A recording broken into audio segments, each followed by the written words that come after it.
सवाल नंबर 4 में कहता है आपसे कि यदि एक बेलन का पार्श्व पृष्ठीय क्षेत्रफल 94.2 सेंटीमीटर स्क्वायर है और उसकी ऊंचाई 5 सेंटीमीटर है तो ज्ञात कीजिए। क्या क्या? पहला आधार की त्रिज्या और दूसरा में बेलन का आयतन और पाई का मान कितना लेना है? 3.14 लेना है। तो चलिए शुरू करते हैं। सबसे पहले इसमें जो दिया हुआ है उसके बारे में बात करते हैं। तो बेलन है ना, तो सबसे पहले लिखेंगे बेलन का जो दिया है पहले लिख लीजिए। तो यहाँ पे लिखेंगे बेलन का क्या दिया हुआ है? पार्श्व पृष्ठीय क्षेत्रफल लिखेंगे। बेलन का पार्श्व पृष्ठीय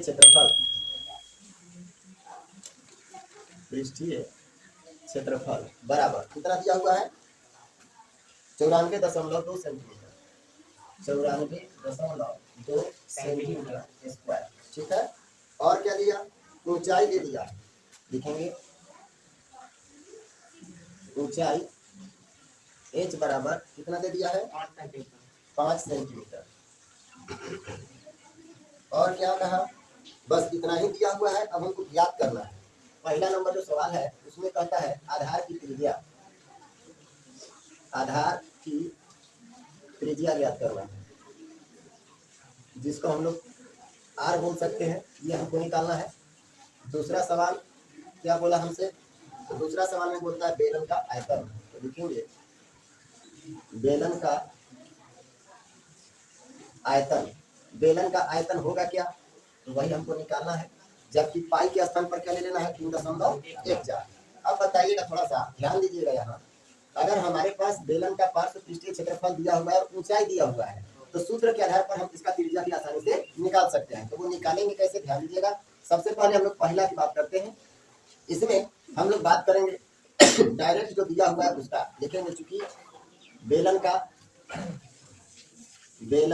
का पार्श्व पृष्ठीय क्षेत्रफल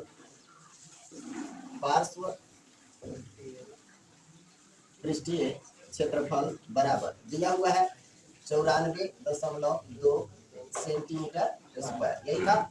अब इसका सूत्र हम लोग जानते हैं। क्या जानते हैं? पृष्ठीय क्षेत्रफल, वक्र पृष्ठीय क्षेत्रफल या फिर पार्श्व पृष्ठीय क्षेत्रफल दोनों एक ही होता है। तो इसका सूत्र होता है 2πRh। क्लियर है? आगे चलिएगा। बराबर में क्या होगा? 94.2 सेंटीमीटर स्क्वायर। सेंटीमीटर स्क्वायर पर भी कैसे रखिए? 2 है। जब वैल्यू पुट करेंगे तो 2 इंटू पाई के स्थान पर 3.14 गुने आर के स्थान पर क्या है? आर ही रहने देंगे क्योंकि हमारे पास आर का वैल्यू नहीं है। एच बराबर 5 है तो 5 लिखिए। इसके बाद 94.2 है कि नहीं? अब आगे बढ़िए। अगर हम बात करें यहाँ आर निकालना है तो आर के अलावा जो भी है सब गुना में है, तो बराबर के उस तरफ जाएगा तो क्या हो जाएगा? भाग में। 94.2 बट्टा में से आ जाएगा कितना 2 गुने 3.14 गुने कितना 5।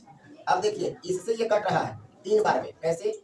अगर हम 4 से भाग लगाते हैं, सॉरी 3 से, तो 3 से हमको गुना करना पड़ेगा। इसमें 3 चौका 12 का 2 हासिल 1, 3 एकम 3 और 1 4 और 3 3 9। क्लियर है? कि दिक्कत है किसी को? पहले दशमलव हटाएंगे ना, दशमलव हटाएंगे तो ऊपर डबल जीरो पड़ेगा और यहाँ से दशमलव हटाएंगे तो नीचे 1 जीरो पड़ेगा। कहीं भी लगा सकते हैं क्योंकि गुना में है। अब देखिए इससे जब हम इसको काटेंगे तो क्या होगा? तो इससे हम लोग अभी तुरंत काटे 3 बार में कट रहा है। 3 से गुना करके देख लीजिए। 3 चौका 12 का 2 हासिल 1, 3 एकम 3 1 4 और 3 3 9। ये 3 बार में आपका कट गया। तो 2 जीरो भी तो है, 2 जीरो यहाँ लग जाएगा। 1 जीरो से 1 जीरो कैंसिल हो जाएगा। 5 से इसको काटिए तो 5 6 30 और 2 से फिर कटेगा 6। कितना बार में? 2 3 6 3। तो इसीलिए आर हम लोग को मिल गया कि नहीं? आर बराबर कितना? 3 सेंटीमीटर होगा। तो सेंटीमीटर में लिखना होगा। कोई दिक्कत यहाँ तक? पहला का आंसर हम लोग निकाल लिए, जो हमको त्रिज्या निकालना था। अब दूसरा के बारे में बात करेंगे। तो दूसरा में हम उससे क्या निकालना था? हमको बेलन का आयतन। तो यहाँ पे लिख लेंगे बेलन का आयतन।